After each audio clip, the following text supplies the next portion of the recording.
হয়, যোৱা বাৰিষাত আমাৰ প্ৰায় গৰু নিধন হৈছিল আৰু প্ৰত্যেকৰ ঘৰতে নিধন হৈছে আৰু লগতে পানীও বহুত পানী হৈ গৈছিলে আমাৰ লাচন চাপৰিত।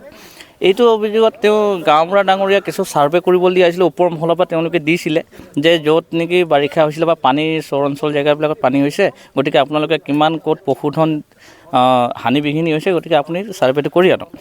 কিন্তু গাঁওবুঢ়া ডাঙৰীয়াই ছাৰ্ভে কিছু ঘৰত কৰিলে, কিন্তু কিছু ঘৰত কৰি তেওঁ দায়িত্ব সামৰিলে। আৰু দায়িত্ব সামৰাৰ অভিযোগত আজি এই সন্দৰ্ভত আলোচনা কৰিবৰ কাৰণে গাঁওবুঢ়া ডাঙৰীয়াক মতা হৈছে, কিন্তু বৰ্তমানলৈকে গাঁওবুঢ়া ডাঙৰীয়া আমাৰ ইয়াত উপস্থিত হোৱা নাই।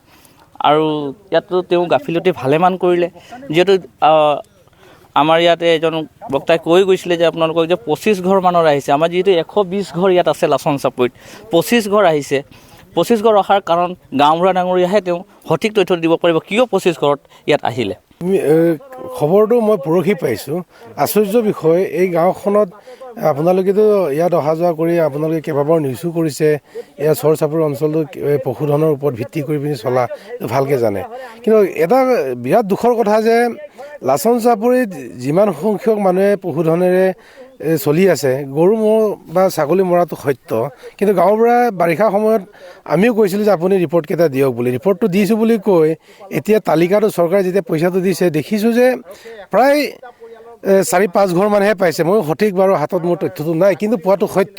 কিন্তু ইয়াত বিৰাট গাঁওবুঢ়া অন্যায় কৰিছে। তথাপিতো আমি ভাবিছোঁ যে গাঁওবুঢ়া কি কাৰণত থাকিবলগীয়া হ'ল, কি প্ৰব্লেম আছে, তাৰ কাৰণে ৰাইজে এখন বিচাৰ কৰিবৰ কাৰণে বা আলোচনা কৰিবৰ কাৰণে আজি 3 দিনৰ পৰা অপেক্ষা কৰি আছে, কিন্তু গাঁওবুঢ়াৰ লগত কোনো যোগাযোগ নাই বা গাঁওবুঢ়াৰ মিটিংখনত অহা নাই। এইকাৰণে ৰাইজৰ মানুহ বহুত ক্ষোভিত হৈ আছে।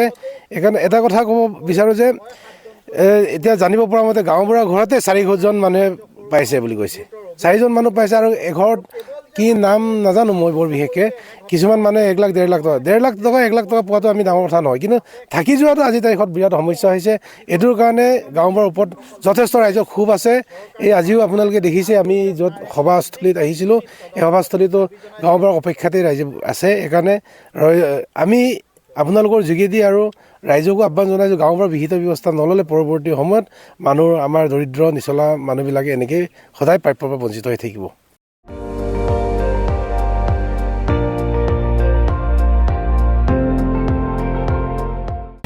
আপুনি চাই আছে ND24, সৰ্বশ্ৰেষ্ঠ নহয় সৰ্বোত্তমৰ দৌৰ।